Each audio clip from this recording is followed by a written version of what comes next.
हम है red network, हम करते हैं जन की बात। नमस्कार, मैं हूं योगेश चक्रवर्ती और आप देख रहे हैं रेड नेटवर्क। बिहार में कोरोना से हाहाकार मचा है। अस्पतालों में मरीज त्राहिमाम त्राहिमाम कर रहे हैं। अस्पताल में न तो डॉक्टर हैं, न जरूरी सुविधाएं। जो कर्मचारी हैं वो भी उन्हें भी कई महीनों से वेतन नहीं मिले हैं। उन्हें पीपी किट तक मुहैया नहीं करवाया गया है और वे अपनी जान को जोखिम में डालकर दिन रात काम कर रहे हैं। दिन रात इसलिए मैं बोल रहा हूँ क्योंकि कोरोना के बाद से उन्हें छुट्टी तक नहीं मिली है। लेकिन बावजूद इसके अस्पतालों से दिल दहला देने वाली तस्वीरें, वीडियो हर रोज़ सामने आ रही हैं। इसकी क्या वजह है, इसी की पड़ताल करने के लिए हम बात करते हैं चिकित्सा संघ के महासचिव विश्वनाथ सिंह जी से, जो इस वक्त हमारे साथ हैं। रेड नेटवर्क में आपका स्वागत है। रेड नेटवर्क को हम अपने तरफ से, अपने संगठन की तरफ से धन्यवाद ज्ञापित करते हैं कि आप इस कोरोना जैसे सवाल पर, जनहित के मुद्दे पर आपने हमको अपनी बात रखने का समय दिया है।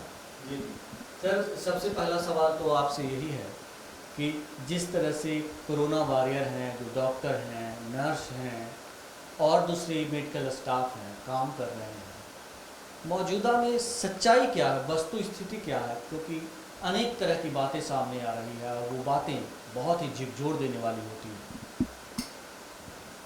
कोरोना जैसे महामारी से बचने के लिए संगठन के स्तर पर शुरू से ही सरकार का ध्यान आकृष्ट हम इस बात के लिए करा रहे हैं कि कोरोना महामारी के फैलाव को रोकने के लिए सबसे ज़रूरी चीज़ है कि जांच की संख्या को बढ़ाया जाए और जांच करके जितने भी मरीज पाए जा रहे हैं कोरोना के, उनको आइसोलेट किया जाए, उनको अलग किया जाए और उनको अलग रखा जाए, तब जा कर के इसके चेन को तोड़ा जा सकता है। लेकिन आज सबसे कम जांच बिहार में हो रहा है।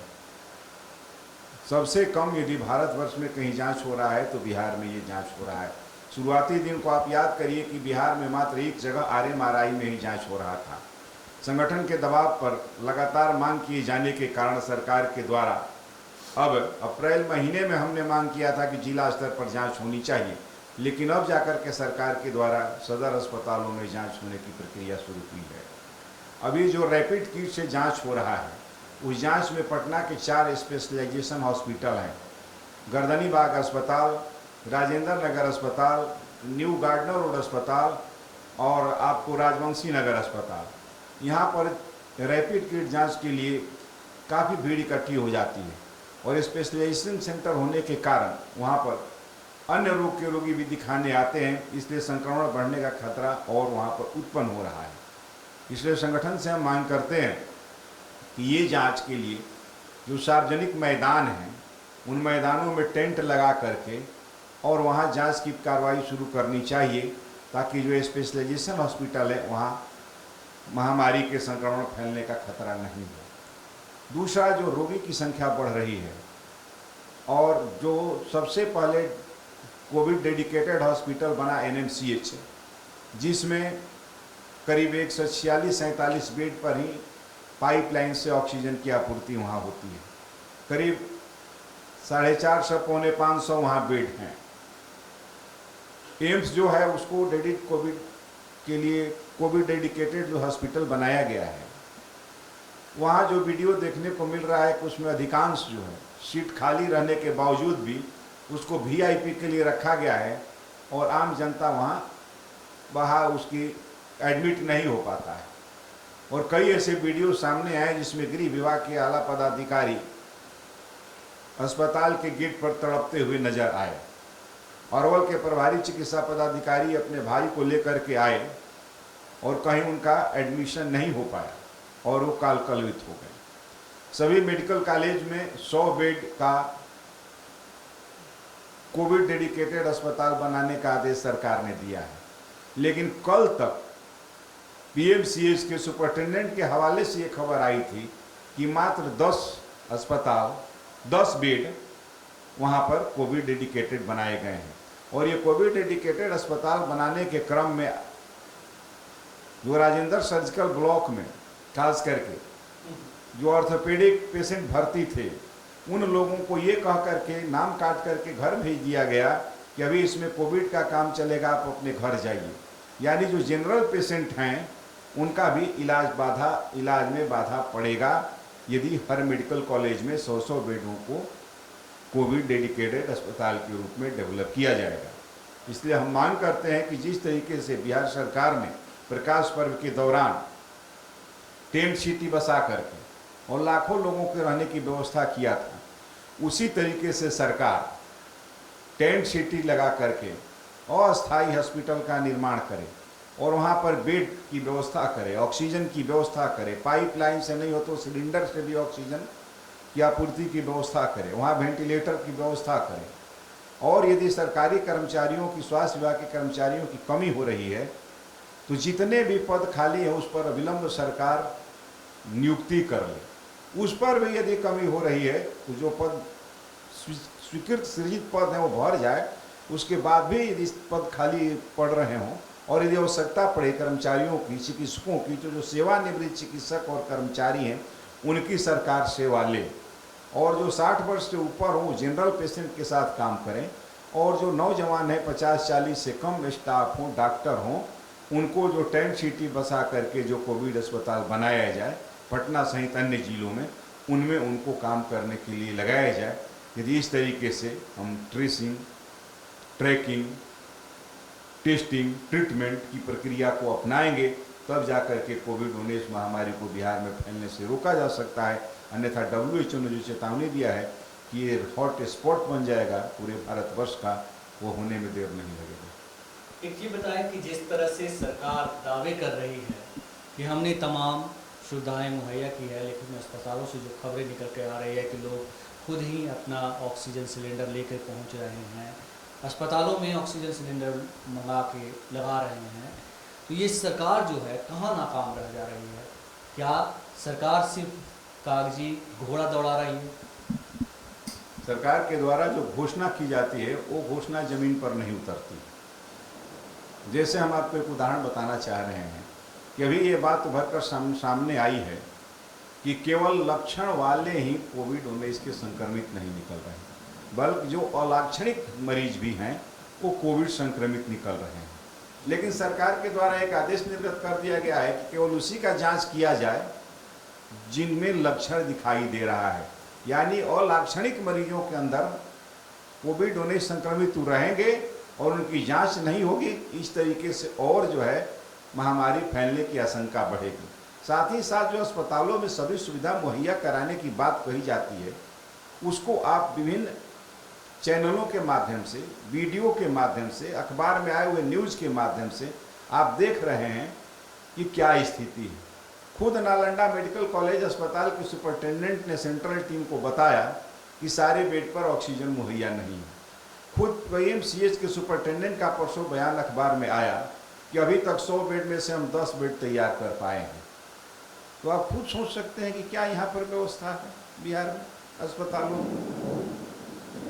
ये वक्त खास करके जो मेडिकल कर्मचारी हैं, जो स्टाफ हैं, नर्सेज हैं, डॉक्टर हैं, और जिस तरह से उन्हें तमाम सुविधाएं मिलनी चाहिए वो मिल नहीं रही। कहा जा रहा है कि उनको छुट्टियां नहीं मिली है कोरोना काल के बाद से, तो इसमें कितनी सच्चाई है, इसके बारे में क्या जानते हैं? हालात यह है कि माननीय उच्चतम न्यायालय ने कई समादेश याचिकाओं को निष्पादित करते हुए आदेश दिया कि स्वास्थ्य विभाग के जो पदाधिकारी कर्मचारी कोविड वॉरियर के रूप में काम कर रहे हैं उनको वेतन नहीं देना अपराध की श्रेणी में आएगा।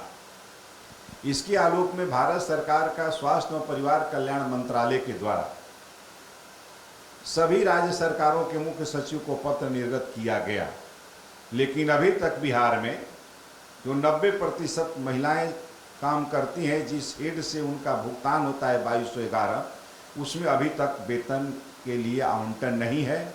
और मई महीने से अंशतः और जून महीने से पूर्णतः स्वास्थ्य विभाग में काम करने वाली खास करके फील्ड की महिला कर्मियों का वेतन अवरुद्ध है।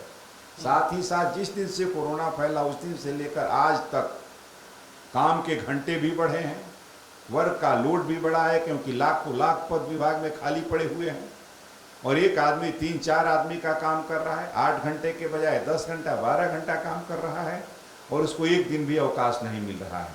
इसलिए समस्या वेतन की है, समस्या अवकाश की है, समस्या सुरक्षा की है कि जो काम करने वाले चिकित्सा पदाधिकारी हैं, कर्मचारी हैं, उनको पीपीई किट, सैनिटाइजर, साबुन, मास्क और साथ ही साथ निरंतर उसकी कोविड-19 की जांच भी निरंतर होनी चाहिए।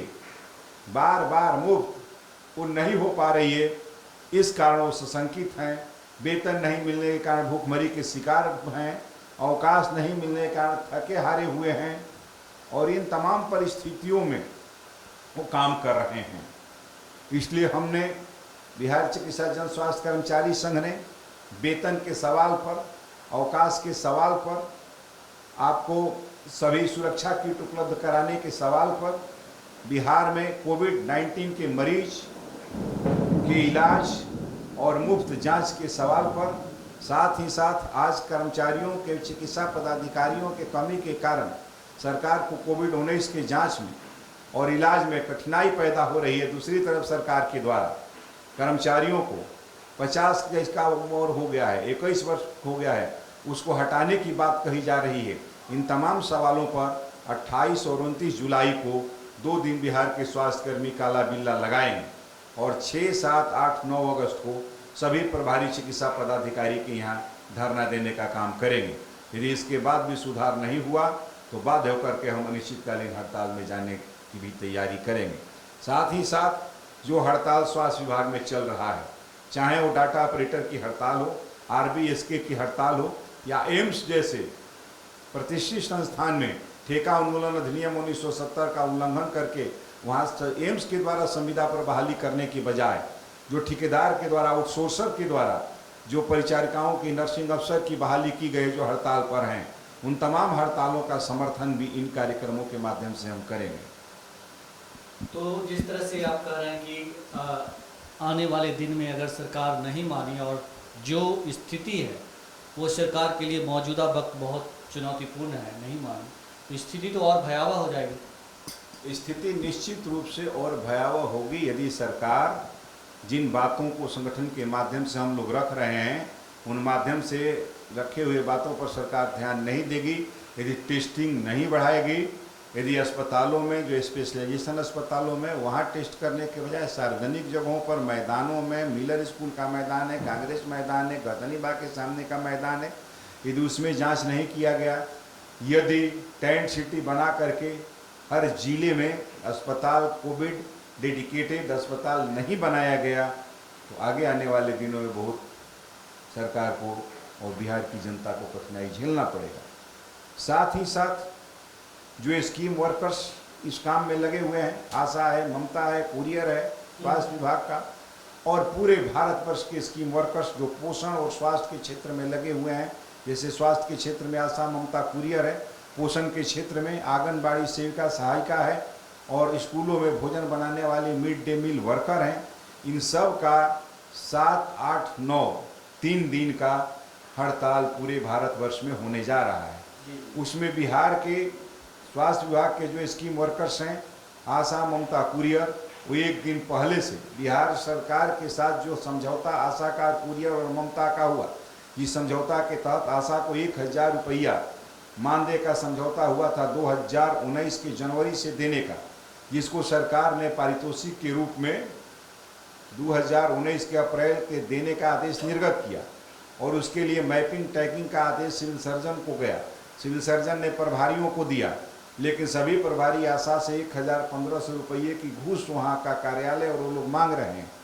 इसलिए ये सवाल को लेकर के एक दिन पहले 6 अगस्त से 9 अगस्त तक सभी स्कीम वर्कर पूरे भारतवर्ष के जो हड़ताल कर रहे हैं, उसमें बिहार के भी स्कीम वर्कर्स हड़ताल करेंगे और 9 अगस्त को मतलब सर यहाँ रोकूंगा मैं। आप कह रहे हैं कि जो जिन्हें 1000 रुपया मिलेगा आशा वर्कर को, और उससे वहाँ के अधिकारी जो है 1 से 1500 रुपया घूस ही मांग रहे हैं। जी, निश्चित मांग रहे हैं। जो काम मैपिंग टैगिंग का 1 से 2 दिन में हो जाता, वह काम 1 महीना के बाद अभी तक क्यों नहीं हुआ? जो सरकार कहती है कि हम कर्मचारियों की समीक्षा करके छंटनी करेंगे 50 वर्ष की उम्र का, तो वैसा सिविल सर्जन जो आशा जैसे फ्रंटल वर्कर है कोविड-19 का, और उसको 1000 रुपया देने का बिहार सरकार आदेश करती है, स्वास्थ्य विभाग आदेश करते हैं, और उस आदेश को 1 महीना 1.5 महीना में जो सिविल सर्जन लागू नहीं करा पाता है, क्या उस सिविल सर्जन को रिटायर नहीं कर देना चाहिए? क्या उस प्रभारी को रिटायर नहीं कर देना चाहिए? तो ये पदाधिकारियों को रिटायर करने के बजाय जो भ्रष्टाचार में संलग्न है, कर्मचारियों पर जो काम करने वाले हैं, ये दोषारोपण करके हटाने का जो प्रयास किया जा रहा है, इसके भी हम विरोध में हैं। और तमाम स्कीम वर्कर्स, भारतवर्ष के तमाम स्कीम वर्कर्स इस सवाल पर कि जो 45वां और 46वां श्रम सम्मेलन है, उसके अनुसार इनको मजदूर का दर्जा देते हुए न्यूनतम 21,000 रुपया मासिक मजदूरी का भुगतान किया जाए। सरकार के द्वारा, भारत सरकार के द्वारा जो ICDS, मिड डे मील और NHM जैसी जो योजनाएं चल रही हैं, इनमें फंड बढ़ा करके इनकी सेवा नियमित किया जाए। और ये तमाम सवालों को लेकर के निजीकरण, जो मिड डे मील का, ICDS का जो निजीकरण हो रहा है, उस निजीकरण पर रोक लगाई जाए। जो सार्वजनिक प्रतिष्ठान है, सार्वजनिक सेवा के क्षेत्र हैं, उसके निजीकरण पर रोक लगाई जाए। और ऐसे तमाम सवालों को लेकर के एक बात हम हड़ताल बताइए करेंगे। कि आप कर्मचारी संघ के संगठन से जुड़े हुए हैं, जिस तरह से आपने कहा कि जो वर्कर हैं, जो खास करके स्वास्थ्य वर्कर हैं, उनको पेमेंट नहीं मिलता है, लेकिन ये बताया कि जिस तरह से सरकार ने यहाँ पे बापू सभागार बनाया, इतना विशाल म्यूजियम बनाया, तारामंडल बनाया, विधानसभा बनाया, क्या उस सरकार के पास सचमुच पैसे नहीं हैं? सवाल सरकार की प्राथमिकता पर है। बिहार की सरकार, जो आपने कहा, बापू सभागार बनवाया, तारामंडल बनवाया, नया विधानसभा बनवाया, और 20,000 करोड़ रुपया भारत की सरकार ने नया पार्लियामेंट बनाने के लिए इस लॉकडाउन में दिया, और कर्मचारियों का 4% और पेंशनर का महंगाई भत्ता रोक लिया, और 21 जुलाई तक सभी महंगाई भत्ते को जाम किए हुए है। और बिहार सरकार भी उसी तरीके की काम कर रही है। तो सरकार की प्राथमिकता में मजदूर कर्मचारी नहीं है, सरकार की प्राथमिकता में कारपोरेट है, ठेकेदार है। और ठेकेदार और कारपोरेट राजनेता, बड़े बड़े ब्यूरोक्रेट मिल करके अपने पॉकेट को भर रहे हैं, और कर्मचारी और वर्कर भूखमरी के शिकार हैं, उनको उचित मजदूरी तक भी नहीं मिल पा रहा है। रैड नेटवर्क से बात करने के लिए आपका बहुत शुक्रिया जी, धन्यवाद। हम आपके रेड नेटवर्क को अपने तरफ से, अपने संगठन के तरफ से देना चाहेंगे कि आप लगातार मजदूरों के सवाल पर, जनता के सवाल पर आप हमको मौका देते हैं, और अपने चैनल के माध्यम से आम जनता तक इस बात को पहुंचाते हैं। इसके लिए आपका बहुत बहुत धन्यवाद अपने तरफ से, अपने संगठन की तरफ से। तो ये थे चिकित्सा संघ के महासचिव विश्वनाथ सिंह जी, जिनका कहना था कि सरकार की प्राथमिकता में गरीब, वर्कर और जनता नहीं है, उनकी प्राथमिकता में कारपोरेट है, बड़े बड़े व्यापारी हैं और ठेकेदार हैं। इसीलिए सरकार के पास जो बड़े बड़े टेंडर्स होते हैं भवनों के और दूसरे संस्थानों के, उसके लिए तो पैसे हैं, लेकिन हॉस्पिटल बनाने के लिए और जो हॉस्पिटल में बिना PPE किट के काम कर रहे हैं वर्कर, उनके वेतन के लिए पैसे नहीं है। योगेश चक्रवर्ती, राज नेटवर्क, पटना। हम हैं रेड नेटवर्क, हम करते हैं जन की बात।